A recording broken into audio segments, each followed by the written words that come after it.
La mise en scène y est soignée pour ce rendez-vous national. Direction la Corse. Entre mer et montagne,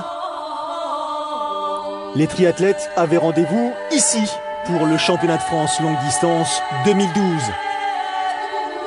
Cadre idyllique, affluence exceptionnelle.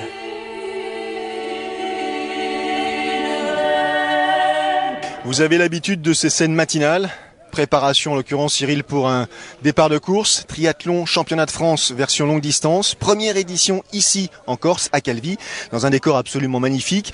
L'aire de transition, le départ et en l'occurrence l'aire de vélo se situe à côté du port, donc c'est vraiment un décor absolument différent de ce qu'on a l'habitude de voir. Est-ce que ça aide justement d'avoir ce type de décor un petit peu nouveau et ensoleillé pour préparer une course comme celle-ci ? Forcément, ça aide. Les athlètes seront plus enthousiastes sur le parcours. Alors certes, ils ont une préparation un peu plus complexe puisque la logistique du voyage est plus compliquée. Par contre, se retrouver ici en début de saison comme ça, au mois de mai, sur un parcours magnifique avec le soleil, des montagnes autour. Donc c'est vraiment particulier comme course, mais les athlètes seront vraiment enthousiastes au départ de cette course. Alors, vous parlez d'enthousiasme pour les athlètes, en l'occurrence pour cette première édition, encore une fois organisée ici à Calvi en Corse. 650 inscrits, les organisateurs ont fait le plein. Donc les amateurs sont venus, curieux, enthousiastes, mais les pros aussi sont venus parce que quel que soit les générations, on a un champ d'athlètes en l'occurrence assez intéressant, tant du côté masculin que du côté féminin. Ouais, énormément de pros. Alors, faut dire que la course est vraiment bien placée dans le calendrier puisqu'on est en tout début de saison.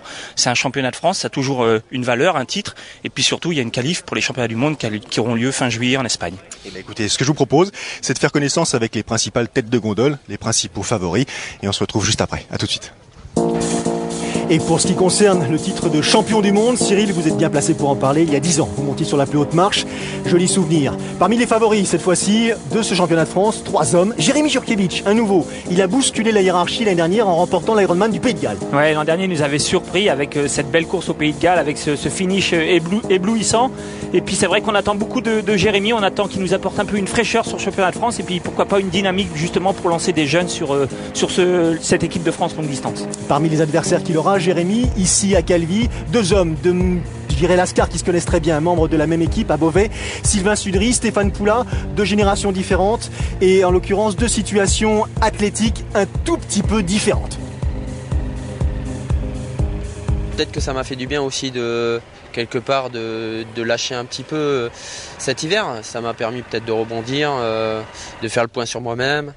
Et peut-être que voilà, demain je peux me surprendre aussi, hein. Il y a de l'expérience, il y a quand même du vécu.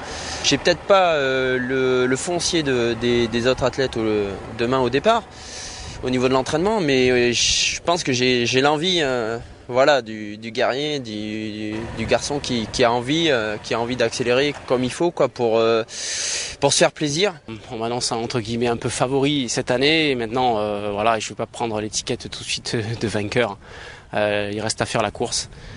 Faut toujours se méfier des gens qui sont blessés parce que on arrive avec beaucoup de jus, avec beaucoup de repos et c'est pas une blessure qui enlève le niveau du garçon. Pendant la course, généralement, je me suis jamais laissé trop griser par le fait qu'il y en a qui peuvent être plus forts que moi, ou quand j'ai eu à doubler mon entraîneur à 500 mètres de la ligne d'arrivée d'un Ironman, je me suis pas gêné, même si c'était mon entraîneur en course. Tout le monde est pareil, je pense. Il reste prudent.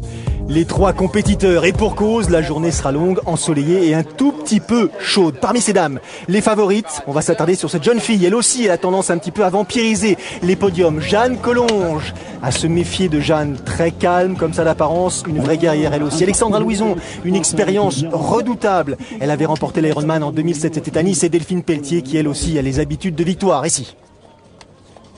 C'est toujours une remise en cause tous les ans. Pour le moment, j'ai pas été très satisfaite de mes 2 dernières saisons, même si j'ai gagné le championnat de France. L'année dernière, j'ai pas rempli le critère des sélections pour les championnats du monde, donc j'ai à cœur de terminer sur 2 belles saisons. C'est sûr que le jour de la course, je suis une combative, donc j'aime beaucoup la course et la compétition. Et après, en dehors de ça, j'aime être agréable avec les gens. Je pense que c'est important. Mais après, le jour d'une course, quand j'ai un dossard, c'est une autre personne. 6 jours auparavant, Isabelle Ferrer, sous vos yeux, remportait le titre de championne de France longue distance de duathlon. Elle affectionne les parcours difficiles. C'est un parcours qui est dur, donc ça peut ressembler à Embrun un petit peu au niveau des qualités. Maintenant c'est plus court, donc j'espère que je vais avoir la vitesse suffisante, parce que c'est vrai que je suis très très résistante. Vous venez de faire connaissance avec, j'imagine, certains des protagonistes qui vont animer cette édition des championnats de France longue distance 2012. Cyril, pour parler du parcours, donc les distances 3 km de natation, 80 km à vélo, 20 km à pied, donc un format dit olympique 2. Natation assez aisée, parcours vélo difficile avec 3 belles bosses et parcours pédestre avec là aussi à la sortie du port une belle ascension qu'ils devront franchir 2 fois. Donc ça veut dire un engagement qui va forcément susciter quelques incertitudes. Ouais, quelques incertitudes, je pense, pour les athlètes. Il va falloir bien gérer sa course parce que le parcours vélo est quand même très accidenté, très vallonné, avec vraiment 3 belles bosses. Et puis un parcours à pied qui va pas forcément être évident, surtout dans ces premiers kilomètres. On l'a vu à la sortie du parc à vélo, il y a une bosse avec des forts pourcentages à faire 2 fois. Donc je pense que les athlètes ils vont devoir réfléchir à différentes stratégies et à différents comportements qui devront peut-être être amenés à mettre en œuvre pendant la course. Écoutez, ce que je vous propose, c'est de les rejoindre, ces athlètes amateurs comme professionnels. Le départ, c'est tout de suite. Le rendez-vous est donné sur la plage face à la citadelle. Devant nous, la baie de Calvi, la superbe baie de Calvi. Et parmi les compétiteurs présents, là aussi, fait figure de favori Hervé Faure. Ne pas oublier également Karl Schaut, ne pas oublier Bertrand Billard. Ce sont les championnats de France, Cyril, c'est important dans la carrière d'un athlète. Ouais, c'est important parce que un titre c'est toujours valorisant, c'est important sur le carnet d'adresse, et puis on l'a dit, c'est aussi une sélection pour les championnats du monde, et les championnats du monde qui sont bien placés cette année, fin juillet en Espagne, donc des athlètes qui aspirent tous justement à pourquoi pas aller chercher un podium sur ces championnats du monde. Je pense notamment à Sylvain Sudry qui a déjà gagné le titre, mais aussi à Hervé Faure qui a besoin justement de courses comme ça pour se rassurer et puis pour continuer dans sa carrière. 650 inscrits, et les amateurs avec les bonnets bleus, les bonnets verts et autres couleurs qui laissent passer les professionnels, ces dames avec les bonnets roses, ces messieurs avec les bonnets jaunes, ce sont les compétiteurs dits élites qui vont être eux 1m50 devant entre guillemets la masse, mais c'est amical de façon à prendre un départ clair. C'est une façon aussi de, rendre hommage à ces athlètes. Ouais, c'est une façon de leur rendre hommage. C'est aussi une façon de pouvoir présenter ces athlètes au public et à tous ces amateurs justement qui s'élancent pour ce championnat de France.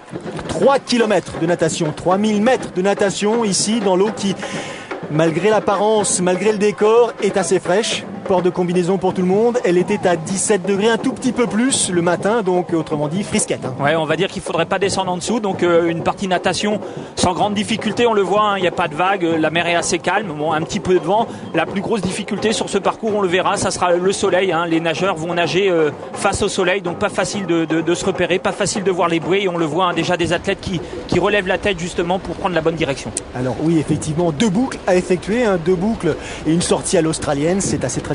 La première boucle, elle, s'effectue dans le sens des aiguilles d'une montre, et après la sortie de l'eau, la deuxième boucle, elle, s'effectuera à main gauche ou dans le sens inverse des aiguilles d'une montre.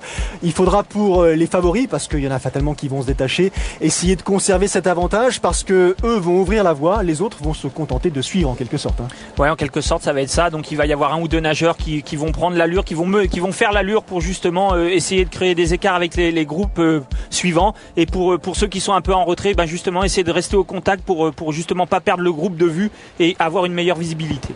Et rapidement, 4 individus, 4 hommes en l'occurrence, se détachent du lot. 4 athlètes qu'on a l'habitude de croiser aux avant-postes, qui sont souvent parmi les plus rapides en natation. Sylvain Sudry, Stéphane Poula, Karl Schaut, on n'a pas parlé de Karl Schaut, l'un des membres de la fratrie Schaut, et puis Jérémy Jurkiewicz, qui lui a trouvé là une bonne compagnie pour essayer de d'ores et déjà prendre l'avantage, l'ascendant sur les autres concurrents. Ouais, c'est intéressant pour Jérémy justement de pouvoir accrocher comme ça le bon wagon. On n'était pas sûr justement de ses qualités en natation pour pouvoir accrocher un Stéphane Poula ou un Karl Schaut, c'est pas forcément évident. Et puis on le voit là dans le groupe assez à l'aise, il s'est mis en 4e position, il est dans les pieds, donc voilà, c'est pas lui qui assure le train, mais voilà, il fait l'effort justement pour rester avec ce groupe, et on le voit à l'intérieur, hein, il prend l'intérieur à la bouée pour éviter de faire une plus grande distance. Bonnet rose, donc une jeune femme, la première de ses compétitrices. Dans le deuxième groupe, en l'occurrence masculin, c'est tout simplement Camille Donat de Saint-Raphaël qui elle aussi a l'habitude de s'afficher aux avant-postes.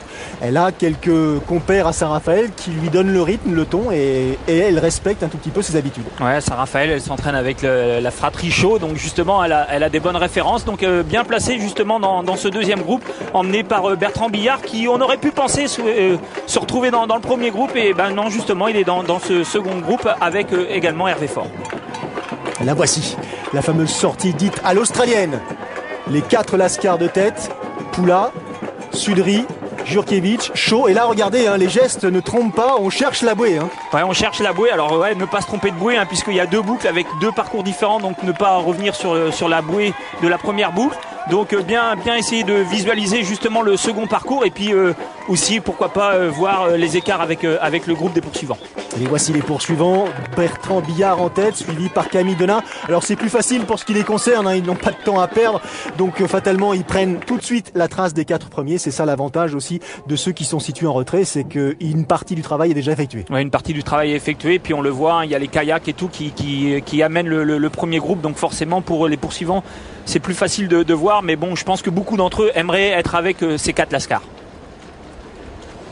Progression toujours des 4 premiers en tête, derrière la cohorte des amateurs en fonction de leur appartenance à un certain groupe d'âge. Ils portent effectivement des bonnets de couleurs différentes. Regardez là, Camille Donat qui, dans la position de la nageuse, la tête hors de l'eau, essaye de bien se positionner, parce que c'est pas le tout de suivre en l'occurrence ceux ou celles, en l'occurrence ceux qui l'accompagnent. Il faut aussi faire son choix et éventuellement ne pas se laisser embarquer dans une mauvaise voie. Ouais, Camille qui était vraiment bien positionnée là dans la vague de ces messieurs là qui menaient l'allure. Bon, elle relevait la tête de temps en temps justement pour voir si elle était toujours dans la bonne direction. Bertrand Billard qui emmène le peloton. Ça, ce sont les poursuivants qui comptent à cet instant un peu plus de 2 minutes de retard sur les 4 hommes de tête qui vont en terminer avec ces 3000 mètres au programme de cette journée. Les distances, 3 km de natation, 80 km à vélo et 20 km de course à pied. C'est-à-dire une progression assez physique aussi, parce que 3000 mètres, c'est pas tous les jours, en l'occurrence, que l'on nage cette distance-là. Et puis derrière, on aura l'occasion de parler du parcours cycliste et pédestre. Ça va être rude. Stéphane Poula, le premier à sortir de l'eau après 40 minutes d'effort. Dans sa foulée, Sylvain Sudry, Karl Chaud en 3e position, Jérémy Jurkiewicz en 4e position. Une difficulté supplémentaire, Cyril, l'aire de transition, elle est assez longue en l'occurrence, et puis un sol pavé. Ouais, un sol, on le voit pas sur les images parce que c'est recouvert de moquettes, mais c'est vrai que c'est des pavés au sol, donc pas forcément évident. Et en effet, un parc à vélo très très long. Hein, il faut aller au bout du parc justement pour revenir sur son vélo de façon à ce que tous les athlètes aient la même distance à faire. Donc une transition qui sera quand même assez rapide, hein, et plus de 2 minutes d'avance sur le groupe des poursuivants. Donc vraiment très intéressant pour ces 4 garçons qui déjà ont fait un écart qui pourrait être assez important à l'arrivée. Sylvain Sudry, le premier à sortir de l'aire de transition. Entre le moment où il a pénétré donc dans cette aire et le moment où il en est sorti, il ne s'est écoulé qu'1 minute et 54 secondes, c'est-à-dire une transition éclair. Ouais, transition éclair, hein, quand on voit la distance qu'il y avait à faire en course à pied pour rejoindre son vélo. Donc ouais, ils n'ont pas perdu de temps à cette transition.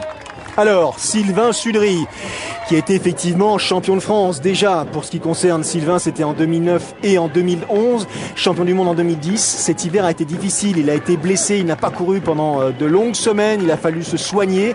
Il ne sait pas très bien où il en est. On aura l'occasion d'y revenir. Pour l'instant, on s'attarde sur le deuxième groupe qui sort de l'eau. On a vu Bertrand Billard. On voit Hervé Faure, là, sous vos yeux, avec les lunettes sur le front.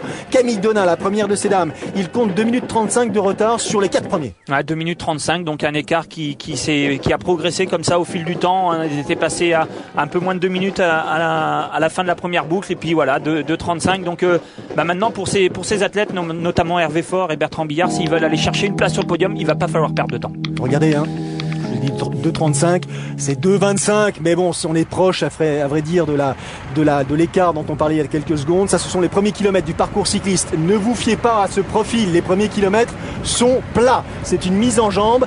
La difficulté, elle va pas tarder, mais pour l'instant, on est dans la partie un tout petit peu facile. C'est l'occasion de se sécher quelque peu, en l'occurrence. On se jauge, on se met en jambe. Et déjà, Sylvain Sudry lui donne une tendance. Il s'est placé aux avant-postes, devant Stéphane, devant Jérémy, devant Karl. Ouais, malgré sa blessure, Sylvain, voilà, avec son palmarès, avec son expérience, c'est lui qui doit mener la course. Hein, personne prend les choses en main. Jérémy aurait pu le faire, mais bon, voilà, c'est un championnat de France. Sylvain, c'est le grand favori, donc c'est à lui de mener la course. Et on les voit là dans cette première partie qui est vraiment plate. Hein, donc, voilà, faire un peu le point sur leur état physique, et puis ils attendent tranquillement les premières difficultés pour pourquoi pas essayer de jauger les capacités de leur adversaire. Les autres jeunes femmes qui sortent de l'eau, en l'occurrence Jeanne Collonges en deuxième position après 47 minutes de natation, c'est-à-dire qu'elle compte 4 minutes 25 de retard sur Camille Donat. Elle est accompagnée par Delphine Pelletier. Là, ce qui est intéressant, les deux premières femmes au premier plan vont effectuer une transition, je dirais, simultanée. On va pouvoir en quelque sorte évaluer la capacité de l'une ou la faiblesse de l'autre. C'est intéressant, Delphine est au premier plan et Jeanne en retrait. Même geste, hein, Cyril, pour enlever la combinaison. Ouais, c'est des réflexes, hein, donc au début c'est enlever la combinaison, essayer de mettre le casque en même temps qu'on enlève la combinaison, donc tout ça c'est pas facile, hein, bon, c'est quelques exercices à faire à l'entraînement, et puis après hop, les lunettes, et logiquement les chaussures sont déjà sur les pédales, et après on s'en va vite vers le parcours vélo et on installera ses pieds dans les chaussures une fois qu'on aura pris un peu de vitesse. Camille Donat à 42,35, Pelletier à 4,23, Collonges dans la foulée. Isabelle Ferrer va sortir un peu plus tard à 6,16. Déjà des écarts importants. Ça y est, on est dans le vif du sujet. Nous sommes en Corse, dans la région de la Balagne en l'occurrence. Et c'est ça qui les attend, c'est-à-dire alors des sommets qui sont domptables, mais c'est effectivement une répétition d'ascension. Ouais, une répétition d'ascension, un revêtement qui rend pas vraiment, hein, c'est une route, voilà, c'est pas un bitume lisse, donc voilà, une difficulté supplémentaire. Et puis voilà, c'est les premières courses de la saison, donc forcément on manque un peu de repères, et voilà, ces petits cols qui n'ont pas forcément des gros pourcentages peuvent suffire justement à des athlètes qui sont en forme d'attaquer et de faire des écarts. Il n'a pas tardé à attaquer, Sylvain Sudry. Il a l'habitude de montrer à quel point il est performant sur deux roues. Là, lors de la première ascension, je dirais presque lors du virage qui a ensuite amené tout le monde à attaquer les premiers mètres, je dirais, de dénivelé, il a pris l'initiative et rapidement, on s'est aperçu qu'il prenait 15, 20, 25 secondes d'écart et que derrière, ils étaient alors soit dans une situation, je dirais pas de détresse, mais dépassés, ou alors il s'était dit peut-être, c'est pas possible, compte tenu de son état de forme, il prend un risque majeur. Ouais, Sylvain aussi a dû se poser la question. C'est vrai qu'il menait la course depuis le début, donc je pense que dès qu'il est rentré dans la difficulté, il a dû produire une accélération pour justement voir où en étaient ses adversaires. Personne n'a répondu. Hop, il a pris le large, il a pris comme ça quelques secondes d'avance. Après, c'est vrai que il peut se poser des questions parce que peut-être qu'il manque aussi un peu d'endurance. Au sommet de la première bosse du premier col, en l'occurrence le col de Marsoulino, Sylvain Sudry est passé avec 45 secondes d'avance sur Jérémy Jurkiewicz, avec quelques poignées de secondes supplémentaires sur Karl Schaw, et puis surtout il est passé avec près d'1 minute 15 d'avance sur Stéphane Poula. On s'attendait pas vraiment à voir Stéphane à cette position, je dirais si en retrait, si tôt dans la course. Ouais, c'est vrai que Stéphane Poula, on s'attendait à ce qu'il accroche au moins Sylvain jusqu'en haut de cette première difficulté. Pour Karl Schaw, c'était plus compliqué parce qu'il a un physique un peu plus lourd. Jérémy, c'était un peu l'inconnu. Pareil, on le sent un peu lourd dès que ça grimpe un peu. Mais c'est surprenant, c'est Stéphane Poula. Alexandra Louison qui sort de l'aire de transition, elle a réalisé une natation en 50 minutes et 0,5 secondes. Elle compte 7 minutes 30 de retard sur Camille Donat, 3 minutes sur Jeanne Collonges, 1 minute 15 sur Isabelle Ferrer. On sait que c'est le point faible en l'occurrence d'Alexandra Louison, la natation. On sait qu'elle est très forte à vélo, qu'elle est particulièrement efficace en course à pied. Donc elle gère sa course effectivement en fonction de ses aptitudes. Ouais, c'est vrai que la natation reste vraiment son point faible. Les 3 km de natation comme ça, c'est vraiment très très long pour Alexandra. On connaît ses capacités sur les courses vraiment très longues, hein. Je pense à la distance Ironman ou en général sur la fin du vélo et sur le marathon elle est capable de combler des écarts très importants. Après sur des distances un peu plus courtes, forcément Alexandra est plus en difficulté. Les amateurs, la cohorte des amateurs, les groupes d'âge, ceux qui disputent leur championnat de France. Comment ça se passe? Très bien. Hop, je perds la puce. Voilà. Et on va y aller, hein. Allez, c'est parti. Merci. Alors bien sûr qu'il y a un enjeu pour les pros, il y a un titre de champion de France, mais il y a aussi un enjeu pour tous les amateurs. Il y a du stress, il y a de l'anxiété, ça s'entend. Hein. Ouais, il y a de l'anxiété, il y a du stress, il y a aussi des titres à prendre chez les amateurs. Et puis on l'a pas dit, mais on est en Corse, donc forcément c'est un peu plus de voyage, un peu plus de moyens à mettre en œuvre pour venir jusqu'ici en Corse. Donc on n'a pas envie de louper sa course, on a envie de bien faire, que ça soit chez les pros comme chez les amateurs. On a vu passer Camille Donat. Elle attaque la première montée, en l'occurrence derrière Delphine Pelletier, Jeanne Collonges. Elles avaient un peu plus de 4 minutes 20 de retard sur Camille Donat, mais d'ores et déjà très agressives, les deux poursuivantes. Ça, ce sont les groupes d'âge qui attaquent aussi là le virage, le premier virage, direction le col de Marsulino. Isabelle Ferrer en 4e position dans son style, je dirais, caractéristique. Celle qui apprécie les sommets et qui a encore une fois glané un titre de championne de France de longue distance de duathlon 6 jours auparavant. Là, ça coince, c'est évident pour Delphine Pelletier. Ouais, on s'attendait pas à ce que Delphine coince comme ça, dès la première difficulté. Hein, on l'a vu à la sortie de l'eau, pas très à l'aise, voilà. Et Delphine qui est vraiment là en grande difficulté. Hein, c'est signe vraiment de très mauvais jour. Elle s'est pourtant préparée, Delphine, coachée par Yves Cordier, comme Jeanne Collonges d'ailleurs. Elle en faisait un objectif majeur. L'année dernière, elle avait remporté le titre de championne de France. Elle n'avait pas pu participer au championnat du monde car elle n'avait pas rempli les critères, le fameux 13% d'écart entre le premier homme et la première femme. Donc cette année, elle avait vraiment envie de participer au championnat du monde. Et devant, là aussi, ça change parce que Jeanne Collonges, elle est agressive. Elle revient sur Camille Donat qui est sortie de l'eau la première. Camille Donat qui va voir revenir Jeanne Collonges dans sa roue arrière au sommet de la première difficulté, c'est-à-dire après 15 km seulement. C'est incroyable. Ouais, c'est incroyable. Hein. À l'inverse de Delphine qui coince, qui a vraiment du mal, Jeanne Collonges, elle est vraiment en grande forme. Elle est vraiment dans un très bon jour et elle a mis très peu de temps à combler l'écart sur Camille Donat. Et la voici, Jeanne Collonges, récente vainqueur l'an passé du Half Ironman d'Aix-en-Provence. Elle qui a gagné le récent Guadeloupe Tri, première édition. Collonges, jeune triathlète, mais qui vraiment a beaucoup d'espoir sur les épaules. On va la suivre, on aura l'occasion de la voir à plusieurs reprises. Une petite pause et on revient tout de suite en Corse pour la suite de l'histoire.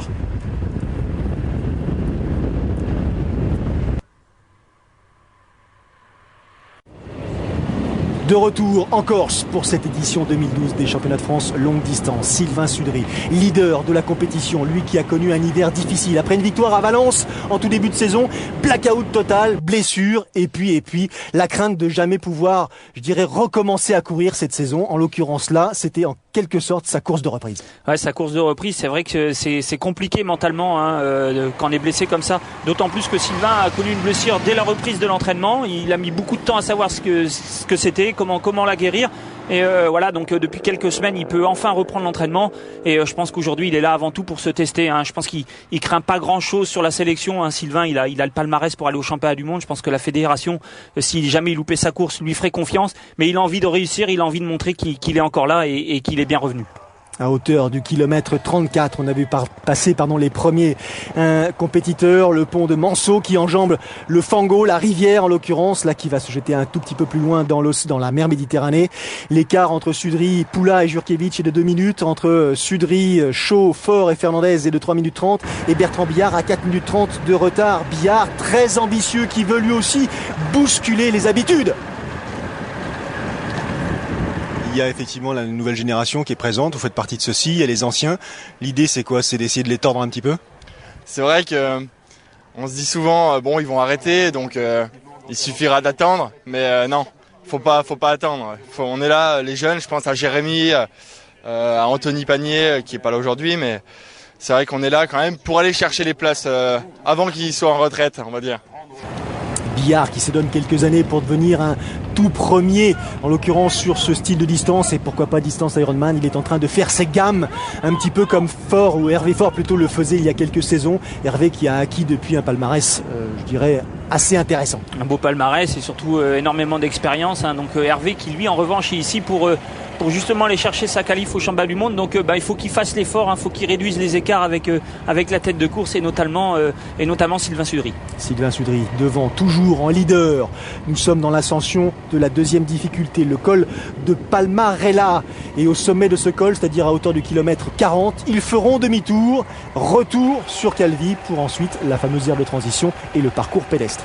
Là, la deuxième et troisième position, Poula, Jurkiewicz Sudry est déjà loin devant. On a le sentiment que Stéphane Poula revient un petit peu dans la course. Oui, il revient un petit peu dans la course. Il a fait l'effort dans la descente pour combler son retard qu'il avait pris dans la première ascension. Il est revenu sur Jérémy. Donc voilà, ils sont 2 maintenant derrière Sylvain Sudry. Ça m'étonnerait que Poula fasse de gros efforts pour revenir sur son compagnon de club. Maintenant, c'est à Jérémy de faire également l'effort pour essayer de maintenir un écart pas trop important pour voir, pourquoi pas en course à pied, combler cet écart. Sylvain Sudry, très à l'aise, très, je dirais, en toute sérénité, très puissant en l'occurrence, là, qui continue à effectuer cet effort qui va l'emmener au sommet, à ce deuxième sommet de la journée, kilomètre 40 pour effectuer son demi-tour. Qu'est-ce qui peut lui résister? Là, on est surpris presque parce qu'il n'avait pas, je dirais, la fraîcheur physique, entre guillemets, après sa période de difficulté pour afficher des ambitions élevées. Et pourtant, on a le sentiment qu'il est le seul à courir. Ouais, et puis il paraît vraiment très à l'aise. On le voit, il a aucune difficulté à trouver les bons braquets. Dès qu'il faut relancer, il relance. Donc il a tout de suite retrouvé ses repères d'athlètes de haut niveau, hein, de compétiteurs. Ce qui pourrait vraiment lui arriver, c'est un coup de moins bien parce qu'il n'a pas la distance dans les jambes, mais on le sent au fil de la course vraiment très serein. Alors on l'a senti un petit peu, pas inquiet, mais sur la réserve au moment où il a attaqué, en se disant peut-être que c'est trop tôt. Et puis là, maintenant qu'il prend l'avantage comme ça au fil des ascensions, on le sent beaucoup plus serein et très à l'aise surtout. Il a 3,15, Sylvain Sudry sur Jurkiewicz au demi-tour. Il a 3,55 sur Poula, Faure et Fernandez. Nicolas Fernandez, dont on ne parle pas suffisamment, le dossard numéro 22. Lui, le sapeur-pompier, membre de Triathlèx, qui avait en 2011 pris une 8e place lors de l'Embrunman. Mais pour revenir sur Stéphane Poula, à l'occasion de ces images-là de descente, parce que la descente est quand même assez rapide, Stéphane Poula, il a couru beaucoup aussi en début de saison. Il a fait le Half Ironman, en l'occurrence du Texas, celui de 5-3. Il a pris des places d'honneur. Donc est-ce qu'il arrive pas un petit peu ici à Calvi, émoussé en quelque sorte? Peut-être un petit peu émoussé. Et puis bon, Stéphane Poula, il a plus rien à prouver. Hein. S'il vient chercher un titre ici, ça sera que du bonus. Certes, une qualif pour les championnats du monde, c'est toujours intéressant en fin de carrière. Mais maintenant, Stéphane Poula, voilà, il voyage avant tout pour se faire plaisir. Et c'est vrai que voilà, c'est un athlète qui avant n'avait pas l'habitude de courir beaucoup. On l'avait déjà vu énormément en ce début de saison, notamment à l'étranger. Donc peut-être un petit peu de fatigue également. Isabelle Ferrer en gros plan, qui vient de croiser quelques vaches corses en l'occurrence, qui se baladent sur la route. Attention, alors lorsqu'il s'agit d'ascension, c'est effectivement moins problématique quand on descend à 80 km/h comme le font Jurkiewicz ou Faure, parce que ce sont les plus rapides. Il faut faire un tout petit peu plus attention. Isabelle Ferrer en 3e position, Camille Denain en 2e position, qui ici là compte précisément 3 minutes de retard sur Jeanne Collonges. On n'a pas encore atteint le kilomètre 40 et il y a déjà un écart substantiel chez ces dames. Gros écart, notamment sur la partie cycliste où elle avait déjà plus de 4 minutes de retard à la fin de la natation. Elle a 3 minutes d'avance maintenant à mi-parcours vélo. Ça veut dire qu'elle a déjà repris 7 minutes en vélo. Je pense que Jeanne Collonges est vraiment en train de faire une grande différence sur ce parcours cycliste. Elle se bat, Camille Denain, effectivement, elle est très à l'aise en natation, un peu moins à l'aise à vélo et encore moins à l'aise en course à pied. Donc là, elle se dit, il faut que je gère mon effort. Elle aussi est sereine. Jeanne Collonges, elle arrive au demi-tour, kilomètre 40, 3 minutes 30 d'avance sur Camille Denain. L'écart s'allonge encore un tout petit peu plus et derrière, Isabelle Ferrer, elle aussi, est à la lutte.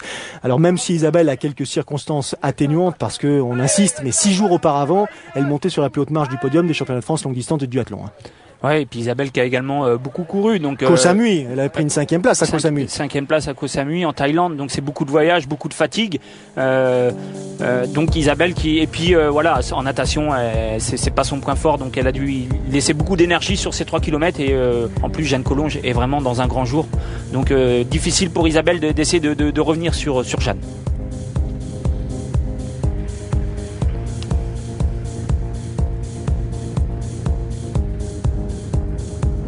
Isabelle Ferrer à la relance dans la descente donc de ce col de Palma-Rella qui ensuite va amener les compétiteurs à nouveau vers une dernière ascension ou vers la 2e ascension plutôt du col de Marsulino. Nous y sommes.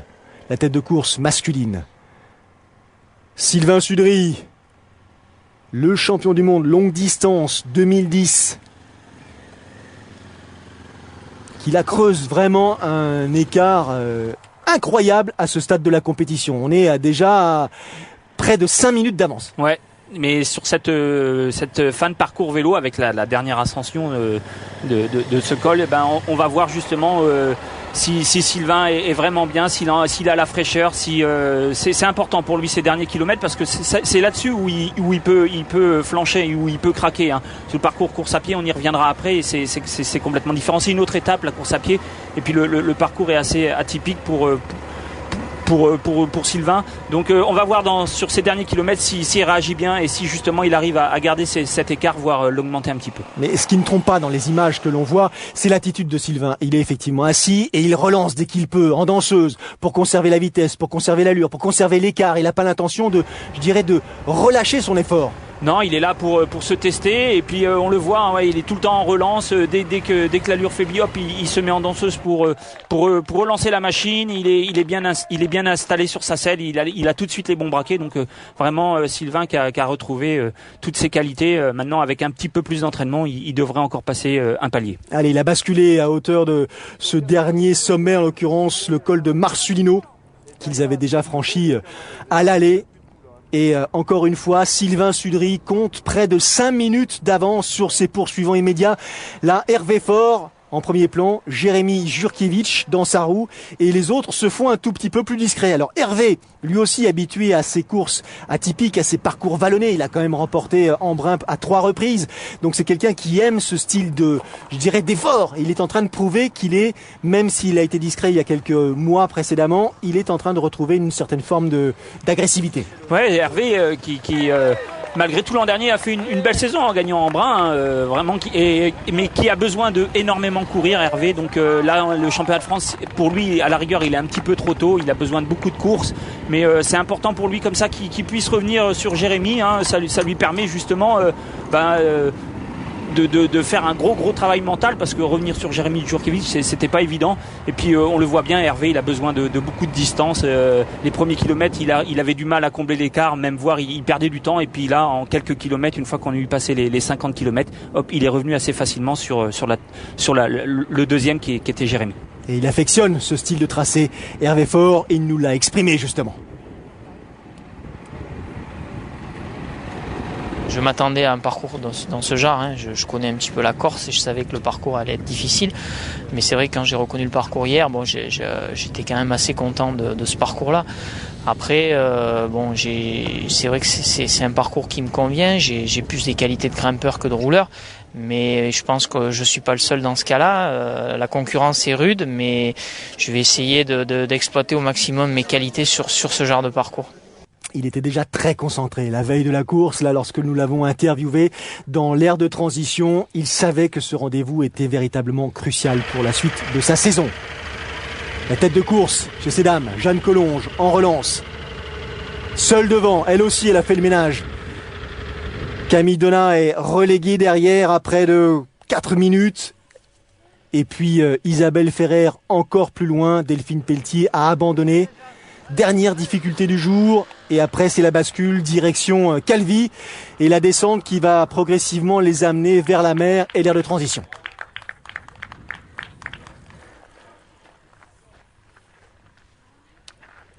Beau parcours cycliste, belle perf là pour Jeanne Collonges.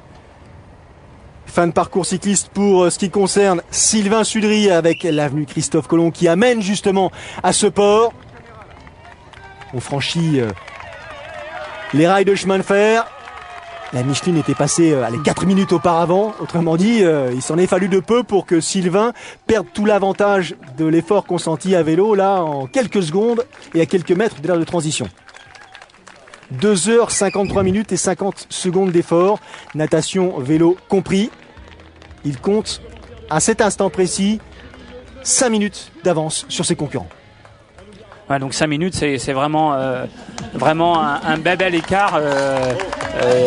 Surtout qu'en course à pied, on va le voir, c'est un parcours pas évident. Hein. Donc une première partie montante et puis forcément on fait demi-tour, on revient. Et là on voit qu'il est lucide, qu'il est concentré, c'est que l'arbitre La juge arbitre qui est là lui dit que son vélo est mal placé là, sur en l'occurrence le rack. Il a grogné un tout petit peu, c'est normal parce qu'il est dans sa course, mais surtout il n'oublie pas de déplacer son vélo pour respecter les règles. Il ne veut pas prendre de pénalité, c'est pas la peine. Ouais, ça serait idiot de prendre un carton, de prendre une pénalité alors qu'il a 5 minutes d'avance. Donc on l'a vu, hein, il a pris le temps de bien changer, même s'il a été assez rapide. Donc le parcours course à pied, un aller-retour, 5 km dans un sens, 5 km dans l'autre, donc un parcours montant dans l'allée, donc descendant au retour. Donc on va dire que voilà, il faut qu'il fasse l'effort sur la première partie pour ensuite voir l'écart, s'il a conservé, s'il a perdu un peu de temps. Je pense qu'une fois qu'il aura basculé au 15e kilomètre avec un peu d'avance sur ses poursuivants, il aura course gagnée. Jurkiewicz, fort, 2e et 3e position. Là, arrivé dans l'aire de transition, un peu plus de 5 minutes, un peu plus de 5 minutes de retard sur Sylvain Sudry qui, là sur le quai Adolphe Landry, en finit avec la partie plane. Et la voici, la fameuse bosse là au pied de la citadelle, avenue de l'Uruguay. Regardez la difficulté, alors elle n'y paraît pas, là on n'a pas le sentiment que ça monte beaucoup, ça monte déjà pas mal. Et puis juste derrière là, ça monte encore davantage. Ouais, des bons pourcentages, hein. On est entre 10 et 15% au fil de cette montée, donc c'est pour ça qu'on a l'impression que Sylvain est un peu assis, un peu dans le dur, mais c'est parce que les pourcentages sont vraiment très importants. Fin de transition pour Hervé Faure, Jérémy Jurkiewicz. Chaussettes, pas chaussettes? Après c'est au choix de l'athlète, hein. Bon, 20 km, ça dépend si on aime bien être dans le confort ou pas. Jérémy, lui qui a l'habitude de faire des Ironman, donc a choisi les chaussettes. Hervé qui a un peu plus d'expérience sait que 20 km sans chaussettes, il n'y a pas de souci. Donc Hervé qui a pris déjà quelques longueurs d'avance. 4e à entrer dans l'aire de transition, à déposer son vélo. Nicolas Fernandez, il est à la lutte. Fernandez, il est pas très loin. Il avait un peu plus d'1 minute de retard sur le 2e et le 3e. Il a 6 minutes 14 de retard sur Sylvain Sudry. Il est motivé en l'occurrence, Nicolas Fernandez. Il fera Nice, l'Ironman de Nice, dans quelques semaines. Et il est parti lui aussi après une transition éclair. Regardez les écarts. Fernandez 4e, Karl Schaub en 5e position à plus de 8 minutes. Le voici, ce fameux parcours pédestre, la route de Porto. On va au bout de ces 5 premiers kilomètres, demi-tour, on descend et on fera à nouveau l'aller-retour. Là, il fait chaud. Et ça monte. Là, il fait chaud, ça monte. Donc, j'espère que les athlètes ont bien pensé à se ravitailler sur cette fin de parcours vélo parce que c'est pas évident comme ça les premières chaleurs de les gérer. Et donc Sylvain Sudry qui, on le voit au fil de ses premiers kilomètres, qui voilà, il retrouve du pied, il retrouve de l'allure. Hein. On l'avait vu partir un peu assis, un peu dans le dur. Hein. C'est normal, il manque un peu d'entraînement, surtout en course à pied, hein, puisque sa blessure venait essentiellement de la course à pied. Et là, on le voit, ça y est, au fil des kilomètres, il trouve son rythme. Quel décor, quel cadre, quelle perspective! C'est pas vraiment sa préoccupation là de l'instant. Sylvain, il reste super concentré, surtout ne pas lâcher le morceau. Il sait qu'Hervé Faure derrière a une vitesse en course à pied qui est un tout petit peu plus rapide que la sienne. Il a malgré tout, Hervé, un peu plus de 5 minutes de retard. Ça va pas être facile, mais c'est là que ça se passe, c'est lors des 5 premiers kilomètres. Hein. Ouais, là ça va jouer au mental. Hein. J'imagine que Sylvain, il doit se dire voilà, faut que je fasse l'effort au moins sur ces 10 premiers kilomètres pour essayer de maintenir un écart assez important, pour essayer de mentalement briser Hervé Faure et après ça sera plus facile. Donc on le voit, hein, dans cette première partie, dès qu'il le peut, il accélère. Il a effectué le premier demi-tour. Sylvain Sudry, Hervé Faure est en 2e position. Il s'est délesté en l'occurrence de la présence de Jérémy Jurkiewicz. Et Hervé Faure, il arrive à hauteur de ce premier demi-tour avec 4 minutes 30 de retard. 4 minutes 30, c'est-à-dire, allez, il a gagné un peu plus de 35 secondes sur Sylvain à l'occasion de ces 5 premiers kilomètres. Ouais, donc 35 secondes, c'est assez intéressant. Maintenant, il faut voir comment Sylvain va gérer ce retour, notamment cette deuxième bosse. Pour Hervé, l'objectif c'était tout de suite de lâcher Jérémy pour être plus tranquille mentalement, mais maintenant Hervé, il faut aussi qu'il réduise ou qu'il essaye de réduire au maximum cet écart, parce que il faut savoir que la sélection pour les championnats du monde, elle est en fonction d'un pourcentage sur le temps du premier. Si jamais Hervé n'était pas dans ces pourcentages, il serait pas sélectionné. 3e place pour Jérémy Jurkiewicz. Il a 5 minutes 15 de retard sur, en l'occurrence, Sylvain Sudry après 5 km. Hervé Faure a 40 secondes d'avance sur lui. Pas tout à fait le même style de foulée. Très puissant, Jérémy. Il a une niaque, en l'occurrence, dont il faut se méfier. Encore une fois, si on se réfère aux courses qu'il a faites précédemment, et notamment à ce fameux Ironman du Pays de Galles, il nous a montré que jusqu'au bout, il pouvait être très dangereux. On le voit bien, là Hervé il est sur une allure de 20 km agressif en ayant l'objectif d'aller chercher ou de revenir sur la tête de course. À l'inverse, on sent Jérémy sur une allure distance Ironman, c'est-à-dire que voilà, il serait capable Jérémy de courir très longtemps à l'allure où il est.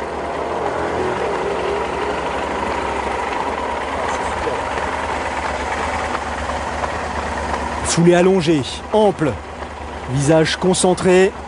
Hervé Faure en deuxième position ici de ce championnat de France longue distance disputé en Corse à Calvi. Gilles Reboul dans l'aire de transition. Gilles Reboul qui lui aussi a un palmarès chez les pros intéressant et depuis 3 saisons il a arrêté sa carrière en tant que professionnel. Il est désormais amateur, mais amateur éclairé parce que déjà donc depuis 2 ans qu'il s'inscrit au championnat de France longue distance de triathlon. Il a glané les 2 titres de champion de France catégorie master. Jeanne Collonges, première de ces dames, qui en termine après 3h19 minutes d'effort. Très beau parcours de Jeanne. On va voir maintenant comment elle part à pied. Donc hop, elle a opté aussi pour le confort. Elle a privilégié. Mis des chaussettes, hop, de l'eau, c'est important. Et tout de suite, on part pour la course à pied. Deuxième dans l'aire de transition, Camille Donat qui résiste, qui lutte. 7 minutes et 58 secondes de retard. 7 minutes 58 secondes. Elle avait 4 minutes 25 d'avance à la sortie de l'eau. L'objectif maintenant pour Camille, c'est d'accrocher ce podium et je pense que revenir sur Jeanne, c'est quasiment mission impossible. D'ailleurs, je ne sais pas si c'est chez filles qui serait capable de revenir sur Jeanne, à moins qu'elle ait une grosse défaillante. Mais c'est bien pour Camille de pouvoir comme ça essayer d'accrocher le podium sur ces championnats de France. 3e position pour l'instant, Isabelle Ferrer, d'ici les Moulineaux. 10 minutes 35 secondes de retard sur Jeanne Collonges. Elle s'accroche, elle lutte, elle lutte. Elle va pas lâcher l'affaire comme ça, Isabelle Ferrer, c'est pas dans ses habitudes. Transition rapide aussi. Virginie Popiol en 4e position. Alexandra Louison à 13 minutes 28. Alors c'est vrai qu'elle est loin de Collonges, mais elle est pas si loin des 2e, 3e et 4e. Attention, la bosse. Avenue de l'Uruguay pour Gilles Reboul. Il y a droit aussi à 2 reprises, comme tout le monde. La fin de la première boucle pour Sylvain Sudry qui revient sur le port. Les encouragements du public. Regardez là, on voit que ça descend parce qu'il est sur les talons quand même.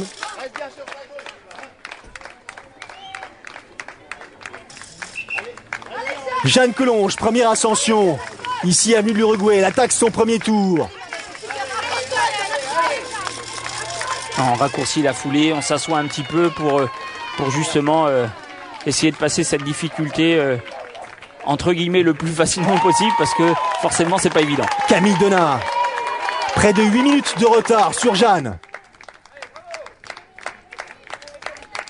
Là, on reste les yeux bien fixés sur le sol, à 1 mètre devant les pieds. On reste concentré, on dit tu lâches pas. Surtout là, quand ça tourne sur la droite, là, ça monte encore un tout petit peu plus. Fin de premier tour pour Hervé Faure, qui lui aussi descend sur les talons. Et dans le même temps, il croise Sylvain Sudry sur sa gauche. Donc il n'est pas si loin que ça, mais mine de rien, il y a quand même un aller-retour à effectuer sur le port. Il y a un aller-retour et puis c'est la grosse difficulté du parcours. Donc Sylvain, elle arrive en haut de ses difficultés.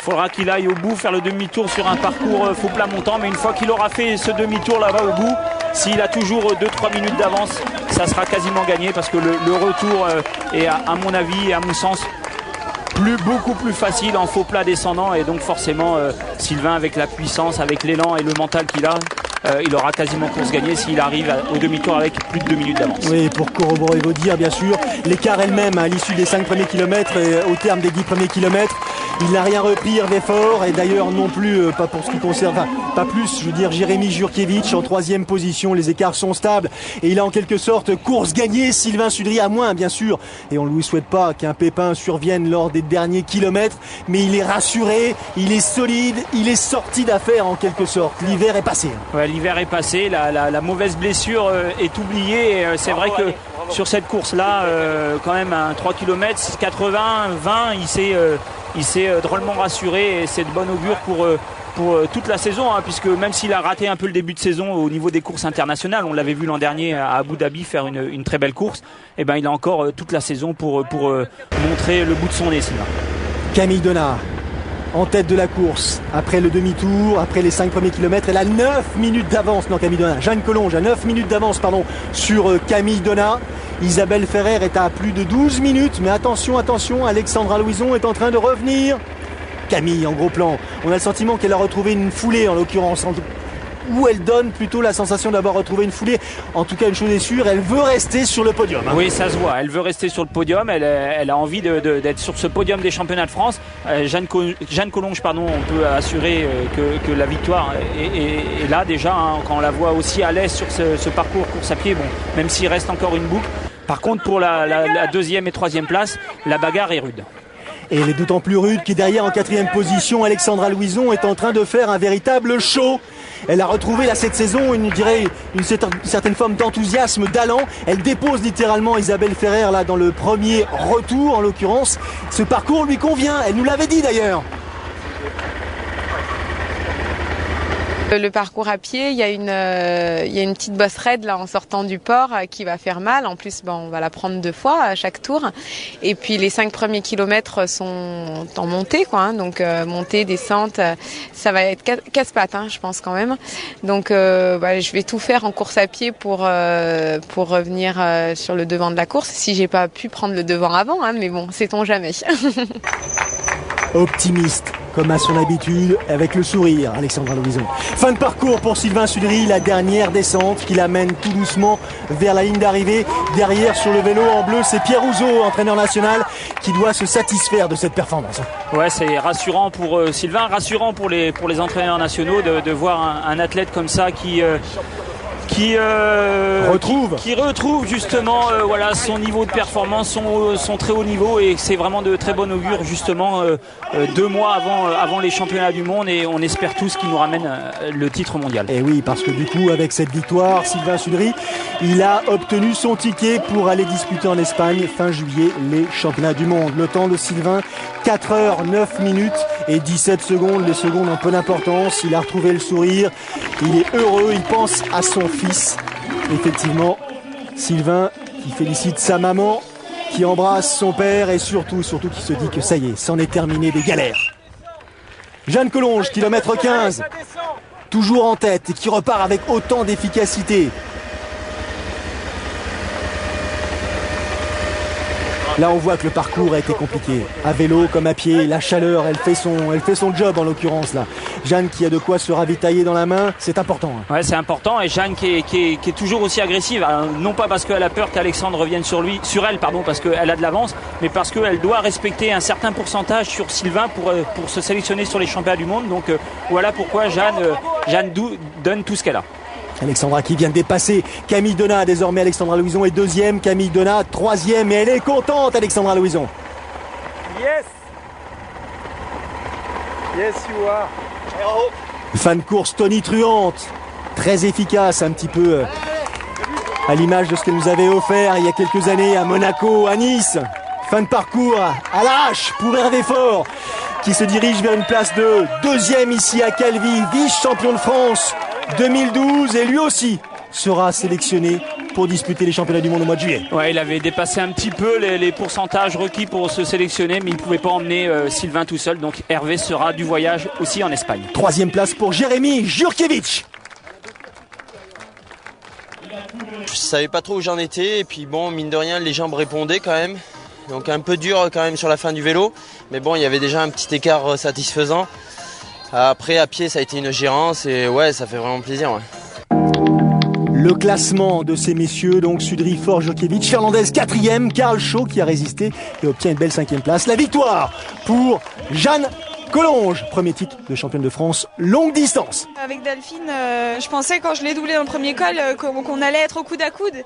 Et au final, je me suis retrouvée un peu esselée, et là je suis restée concentrée et je voulais pas me retourner, j'avais peur qu'il se passe quelque chose ou quoi, donc j'étais vraiment concentrée sur mon effort, et comme je me sentais bien, je me suis dit vas-y quoi, profite, savoure.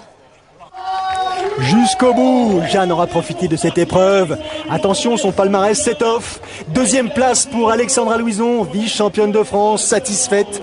10 minutes donc derrière Jeanne Collonges. 3e place, elle a réussi à la garder pour Camille Donat.